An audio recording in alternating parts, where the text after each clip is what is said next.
ইহফাজিল্লাহ ইয়াহফাজুকা, তুমি আল্লাহর হেফাজত করো, আল্লাহ তোমার হেফাজত করবে। তুমি আল্লাহর দ্বীনের হেফাজত করার জন্য আল্লাহু আকবার ধ্বনি শুনে দিয়ে তারপরে নিজের দোকানটাকে খোলা রেখে চলে গেলে মসজিদে, আল্লাহর তুমি হেফাজত করতে গেলে রব্বুল আলামিন বলছে আমি তোমার হেফাজত করব।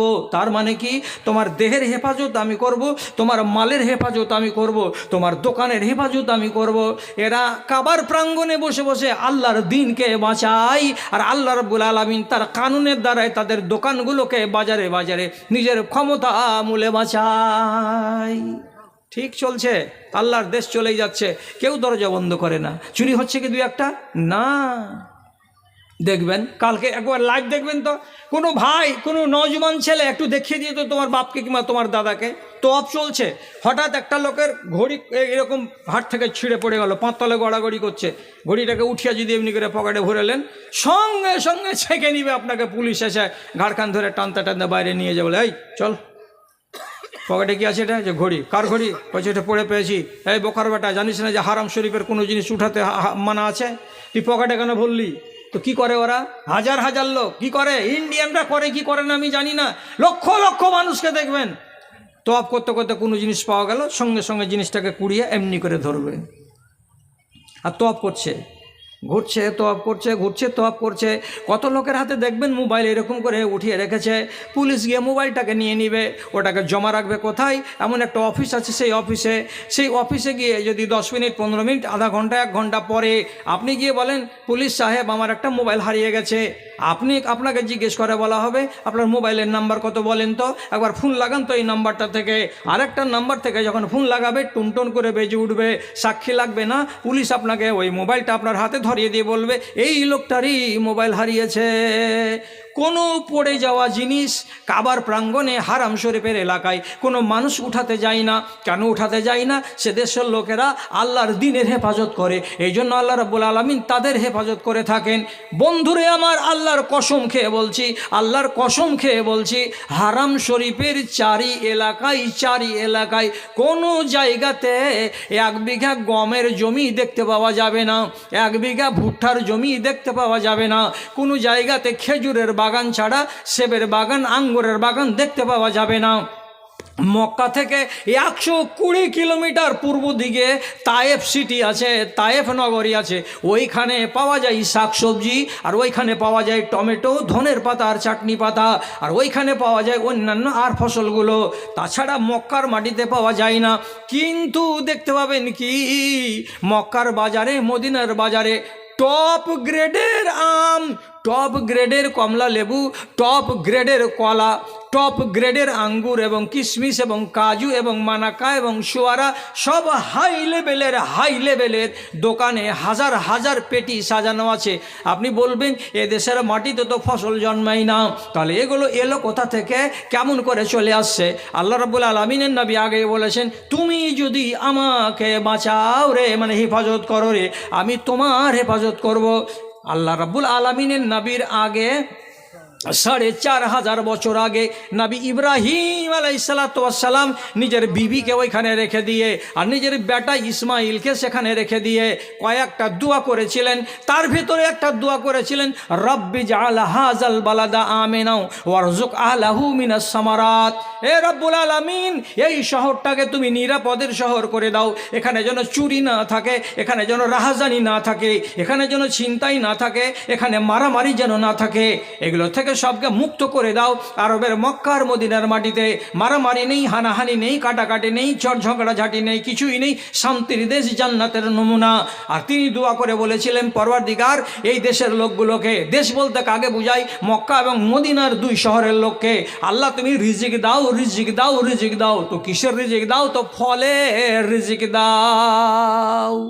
ভাতের রিজিক বলেননি, বিরিয়ানি বলেননি, কি বলেছিলেন? ওয়ারযুক আহলাহু মিনাস সামারাতে, ফলের রিজিক দাও রে আল্লাহ। এই জন্য মক্কা মদিনার লোকেরা দিনের ভিতরে যদি 2টা রুটি খায় তো বেশিরভাগ তারা ফলকে চাবায়। দেখবেন তো কলার বাগান, কলার ঢেরি লেগে লেগে আছে, সেবের ঢেরি ঢেরি লেগে লেগে আছে, এমন লাচকদার এমন আকর্ষণীয় ফল লেগে আছে যেগুলো মার্কেটের সবচাইতে সেরা সেই ফলগুলো তাদের কাছে আছে। আপনি বলেন সেরা ফলগুলো কেন আসলো? তো ভারতবর্ষের কাশ্মীরের ব্যবসায়িকরা ওরা জানে যে টাকা বেশি পাওয়া যাবে কোথাকার মার্কেটে, তো আরবের মার্কেটে। অতএব ভালো টাকা যদি নিতে হয় তো ভালো সেব পাঠাও, এরা ভালো সেবগুলোকে পাঠিয়ে দিচ্ছে। ইন্ডোনেশিয়ার লোক ওরা জানে যে বেশি ভালো ফল যদি তাদের দেশে পাঠানো যায় তাহলে বেশি টাকা পাওয়া যাবে। তো ইন্ডোনেশিয়ার মাটিতে এগুলো ফল পাওয়া যায় যেগুলো পৃথিবীর অন্য কোনো দেশে জন্মায় না। সেই ইরান্ডার তারই ফলটাকে, এত বড় বড় তুলার মতো স্পঞ্জের মতো গাদার গাদা ফলকে ওরা ওই দেশের মাটিতে পাঠিয়ে দিচ্ছে। আরবের লোকেদের পেট্রোলের পয়সা বহে বহে চলে যাচ্ছে, পেটির পেটি ফল নিয়ে যাচ্ছে, আর খানা খাই নাই না খাই, শুধু দিনে ফল আর ফল, ফল আর ফল তারা চিবায়। আল্লাহর সাথে সম্পর্ক ভালো আছে তো আল্লাহ তাআলা তাদের সাথে সম্পর্ক ভালো রেখেছেন। আর আমি তো খালি চেয়ে চেয়ে চেয়ে চেয়ে করি চলে যাচ্ছি। আর কথা কি মিথ্যা?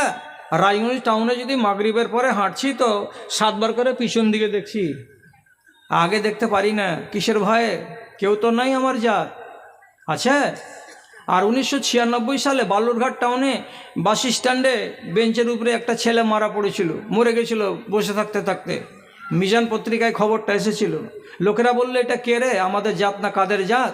তো পকেট থেকে এমনি করে একটা চিরকুট বের করে পেলো, লেখা আছে বাবলু সরকার মুর্শিদাবাদ। তো বাবলু সরকার কথাটা পড়ে আর বললাম আমাদেরই জাত আছে, চল শ্মশানে নিয়ে যাকে পুড়িয়ে দিই। নিয়ে গেল শ্মশানে, নিয়ে গেল লকড়ি জ্বালিয়ে। যখন ওর গা থেকে জরুরি কাপড়গুলো টেনে ফেলছিল, এখন শ্মশানে চাপিয়ে লকড়ির ওপরে চাপিয়ে দিবে, তখন তো স্যুট প্যান্ট এগুলো যখন যেমনি খুলে দিয়েছে তখন দেখা যাচ্ছে আর মুসলমান নাম ওদিকে বড় বড় চোখ করে তাকাইছিল। ওটা কোনটা? খালি খাতনা দেওয়াটা আছে বলি মুসলমান, বাকি কিচ্ছু নাই। মোচ নাই, দাড়ি নাই, সুন্নাত কিছু নেই। বিড়ি খেয়ে খেয়ে ঠোঁট দুটাকে পিকিটার ইট করে রেখেছে, কালো ঝামা হয়ে আছে। ওর গেঞ্জি, ওর এই শার্ট আর এইগুলো দেখে যদি মনে হবে তো মনে হয় না যেটা মুসলমানের ড্রেস পরে আছে। তাহলে এমন করে সে বদল করেছে যে আল্লাহর সাথে তার কোনো রিশতাই নেই, সম্পর্ক নেই। অতএব যখন আল্লাহর সঙ্গে তার রিশতা হারিয়ে গেছে তখন রব্বুল আলামিন বললেন তোর সাথে আমারও রিশতা হারিয়ে গেছে। ওই একটা মুসলমানের বাচ্চা কার বাড়ি জন্মেছিল, যেতে গেলো হতে হলো তাকে কোথায়, তো চিতায় যখন আগুন জ্বলে গেল তো তারপরে বুঝতে পারলো যে এটা মুসলমানের বাচ্চা। তাড়াতাড়ি করে নামিয়ে দে। তখন বললো আনসারি মাহাল্লাকে যে তোরা নিয়ে যা, তোদের লাশটাকে কবরে করে দে। এগুলা লাশ কি? মরা গরু, একে পুঁতায় দাও, দিয়ে বাড়ি যাও তাড়াতাড়ি করে। আর কি দুয়া, আর কি আল্লাহ, আর কি বিল্লাহ, এর তো কোনো কিছুই নাই।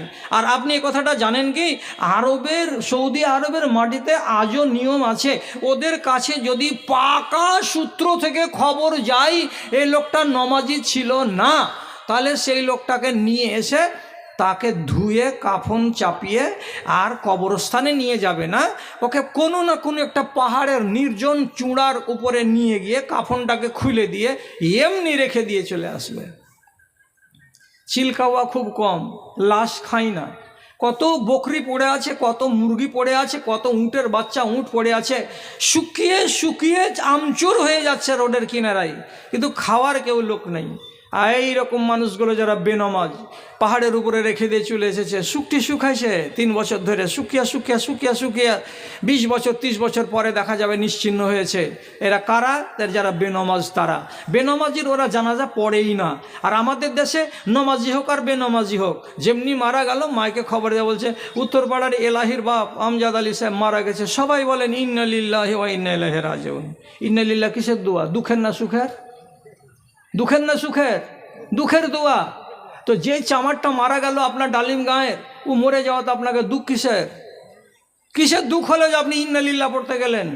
ইন্নালিল্লাহ পড়াই উচিত নয়। আর যে লোকটা নমাজি নয় তার জানাজাতে যাওয়াই উচিত নয়। কেন যাবেন তার জানাজাতে? কি করবো মুলি সাহেব, বাইরে কি শুকাবে? না, ওর মতন 3rd গ্রেডের যারা ইমানদার আছে 2, 4, 5, 10, 20টা, ওরা যাবে যে আর কোনো রকম কুল আল্লাহ আল্লাহ সার ফাসার করে দিয়ে একটু এদিক ওদিক করে দেবে, হ্যাঁ জানাজা পড়ে দিয়েছি, মাঠে দিয়ে বাড়ি চলে আই। হাই কোয়ালিটির ইমানদার কেউ যেতে পাবে না। অথচ তার জন্য আপনি কত যত্নবান। মাইকে খবর হলো, তারপরে কাফন হলো, দিলি রে 3খান কাপড় দিয়েছিস, ঠিকঠাক করে মাপ করেছিস, কাফনে কম বেশি নয়। তারপরে আরেকজনে বলছে হ্যাঁ চাচার লেগে আতর নিয়ে ছিটাও, আতর ছিটা, আতর ছিটা। লাশের গায়ে আতর মাখাচ্ছে, আর একজনে কয়েছে সুরমা দেন না চোখে, সবই সুন্নাত বলে এগুলো। চোখে সুরমা দিল, তার আতর ছিটালো, দাড়ি তো নাই, এগুলোতে এমনি করে করে দিয়ে দিল। কেউ কোনো বেলজ্জা বলে না যে এর গায়ে যে আতর ছিটাচ্ছি, তো ছুঁচার গায়ে আতর ছিটাতে গেলে কোনো দিন ছুঁচা সেন্ট করে কোনো দিন করে না। এর গায়ে যে আতর ছিটাতে গেলে কবরে যেমনি রেখে আসবি, কাফনের কাপড়টাকে হটাবার পরে ফেরেশতা যদি বলে যে তো দাড়ি কো, হ্যাঁ কি জবাব দিবি তুই? যে এগুলা প্রশ্নের আগে যদি বলে তুই ডোম না চামার ছিলি, হ্যাঁ, তো এটা প্রশ্নের কোনো জবাব আছে? অথচ এইরকম মানুষের লাগে আপনি কত যত্নবান। আরে আল্লাহর বান্দারা, নিয়মকে মেনে চলতে হবে। আপনাকে প্রথম দাবিটা হলো এই যে কিছু মানবেন আর কিছু মানবেন না, এটা যেন হরগিজ না হয়। দেখেন আড়ালে আন্দাজে মনে মনে লাগছে যে 15-20টা মা খালারা আছে। এই রকম সমাজের ভেতরে আপনি যেমন দুর্নীতিতে ভরে রেখেছেন, তেমনি আমাদের যারা আজকের জমানার মা, তারা দুর্নীতিতে গোটা দুনিয়াটাকে ভরে দিয়েছে। সবচাইতে নারীদের ভেতরে মারাত্মক যেটা ব্যাধি আজকের জামানায় দেখা দিয়েছে, এবং জাহান্নামে যাওয়ার সবচাইতে বড় যেটা কারণ আজকের জমানায় দেখা দিয়েছে মুসলমান কমিউনিটিতে, সেটা হলো নারীদের পর্দা। আল্লাহর কসম খেয়ে বলছি, যে নারী পর্দা নাসিন নয়, তার নমাজ রোজা হজ জাকাত কাজ দেবে না, তাকে বিসমিল্লাহতে জাহান্নামে যেতে হবে, যেতে হবে, যেতে হবে। যে পর্দা করে না যে নারী, আপনি দেখাতে পারবেন এই দেশের মাটিতে 100টার ভিতরে 80টা বা 60টা মেয়ে ছেলে পর্দা করে? পর্দা নাসিন মেয়ে খুঁজে পাবেন না, পাবেন না। পর্দা কথাটা এখন আমাদের দেশ থেকে এমন হয়ে পালিয়ে গেল, যেমন গাধার মাথাতে শিং আছে এ কথাটা কেউ বলে মিথ্যা, তো গাধার মাথা থেকে শিং যেমন আউট হয়ে গেছে, তেমনি আমাদের দেশের মেয়েদের ঘাট থেকে পর্দা পালিয়ে গেছে। এরা পর্দা করতে জানে না। ইমান যে পর্দার সঙ্গে জড়িয়ে আছে এ কথাটা মা খালা বুঝে না। আপনাকে আর সময় নেব না, অনেক ওয়াজ করা হয়ে গেল, 12:30 হয়ে গেল, তার মানে 1.5 ঘন্টা হতে চলেছে। একটা কথা খালি বলে দিয়ে দেওয়ার পরে আপনাকে ছেড়ে দিচ্ছি। দাদা আমার, ভাই আমার, কি বলছি কথাটা, একটা মেয়ে ছেলে রসুলুল্লাহর কাছে এসে বলছেন, আল্লাহ রসুল ইন্নি উসরাও ওয়াতা আকাশাফ, হে আল্লাহ রসুল, আমি মাঝে মাঝে মির্গির রোগে আক্রান্ত হয়ে চলতে চলতে জমিনে পড়ে যাই, এবং আমার গা থেকে কাপড়গুলো খুলে এদিক ওদিক এলোমেলো হয়ে যায়। শুনলেন মেয়েটি কি বলছে? শুনলেন, আমি মির্গি রোগে আক্রান্ত হয়ে পড়ে যাই, আর পড়ে যাওয়ার কারণে আমার গা থেকে কাপড় ধরি এদিক ওদিক হয়ে যায়। তো কেন বলতে এলে তুমি এখানে? কেন বলতে এলে এখানে? কেন বলতে এলে? তার কারণটা কি? যদি এইরকম আমি আমার শরীর থেকে কাপড় এদিক ওদিক হয়ে যায়, তাহলে আমার ইমানটা নষ্ট হয়ে যাবে, আর নষ্ট ইমান নিয়ে যদি কবরে যাই তো কল্যাণ হবে না। এই ভয়ে মেয়ে ছেলেটি রাসূলকে যে বলছেন, আল্লাহ পাকের রাসূল আমার জন্য একটু দোয়া করে দেন তো। তখন রাসূলুল্লাহ সাল্লাল্লাহু আলাইহি ওয়াসাল্লাম বলছেন, ইন সাবারতে ফালাকিল জান্নাহ, তুমি যদি সবুর করো রে মেয়ে, তাহলে আল্লাহ তাআলা তোমাকে জান্নাত দেবে, আর তুমি যদি সবুর না করো তাহলে আমি তোমার জন্য দোয়া করে দিচ্ছি, আল্লাহ তোমাকে ভালো করে দেবে। তখন মেয়ে ছেলেটি বলছে খুশি হয়ে, আয় আল্লাহ পাকের রাসূল, আমি সবুর করে নিলাম, আমি রোগটা ভালো হয়ে যাক তার জন্য আপনার কাছে দোয়া চাইছি না। মির্গির রোগ মাসে একবার করে উঠে, 2 মাসে একবার করে উঠবে তো উঠবে, এর বিনিময়ে যদি আল্লাহ আমাকে জান্নাত দেয় তো এটাই বড় কথা। কিন্তু নবীজি আপনার কাছে একটা জিনিস চাইছি, সেটা হলো এই যে আমার যে কাপড়গুলো খুলে খুলে যাচ্ছে এটা যেন আর না খুলে যায়। রাসূলুল্লাহ দোয়া করে বলছেন, যাও যাও যাও, এবার থেকে তোমার এইরকমটা হবে না। ভাই আমার বলুন তো, একটা মেয়ে ছেলে অসুখে আক্রান্ত আছে, অসুখের হালাতে তার কাপড় কোথায় গেল আর কোথায় গেল না, তার জন্য তো আল্লাহ তাআলা লাগে ধরপাকড় করবেন না। তাহলে কেন একটা মেয়ে ছেলে অসুখের কালে কাপড় সরে যায় সেটার জন্য এত ভয় হয়ে গেল? আর ইমানটা যখন নষ্ট হয়ে যাবে তার ভয় চেপে ধরলো, তখন রসুলুল্লাহকে বলছেন, আল্লাহ রসুল উপায় করে দেন। আজকে আমার দেশে, আপনার দেশে আল্লাহর কসম খেয়ে বলছি, যদি কোনো একটা বাড়িতে বিয়ে লেগে যায়, আপনি একজন মুসলমান মানুষ হিসাবে গলির মাঝখানে একটা চেয়ার পেতে বসুন তো, যতটি মেয়ে ছেলে বিয়ে বাড়িতে যাবে, তারপরে সন্ধ্যাবেলায় হিসাব দিয়ে বলুন তো কতটি মেয়ে ছেলেকে দেখেছিলেন যে তারা পর্দা করে বাড়ির ভিতরে গেছে? আপনি দেখতে পাবেন আঙুলে গুনা, যদি যে থাকে তো 4টা কিংবা 5টা। তারা যদি কোনো বানাত মাদ্রাসায় পড়ে তাহলে বোরকা গায়ে দিয়ে গেছে, আর যারা বানাত মাদ্রাসায় পড়ে না, তারা যতগুলো গ্রামের মেয়ে ছেলে, যুবতী আছে, বুড়ি আছে, আর অন্যান্যরা আছে, এরা কোনোদিন পর্দা করে বিয়ে বাড়ি যায় না। কোথায় গেল তোমার পর্দা রে? জিন্দাকালে পর্দা করবে না। শেষ হাদিস ফাতেমা আর রাদিয়াল্লাহু তাআলা আনহা, ফাতেমার নানি আসমা বসে বসে গল্প লাগালছে। তো ফাতেমা গল্পর দিকে কানই দেয় না, নানি একলাই বুকে চলে যাচ্ছে আর ফাতেমা অন্যদিকে কান করে আছে। তখন আরেকবার নানি এমনি করে ঘাটটাতে জোর করে ধাক্কা দিয়ে বলছে, এই তুমি আমার কথা শুনো না নাকি? আনকানি দিয়ে এখানে আছো, কথা কেন শুনো না? আমি যে গল্প গালা করছি, কাজের কথা বলছি তো। ফাতেমা বলছে, নানি কি দেখবো তোর দিক, ধুলা উঠছে মোর দিক, কি তোমার গল্প শুনতে যাবো এখানে? বলছে, যেদিন আমার বাপ দুনিয়া ছেড়ে চলে যায় সেই দিন আমাকে আমার বাপ দুটো কথা বলেছিলেন। দ্বিতীয় নম্বর কথা বলবার কালে আমার মুখটাকে এমনি করে ধরে নিজের মুখের কাছে টেনে এনে আমাকে কানে কানে বলেছিলেন একটা কথাটা আমার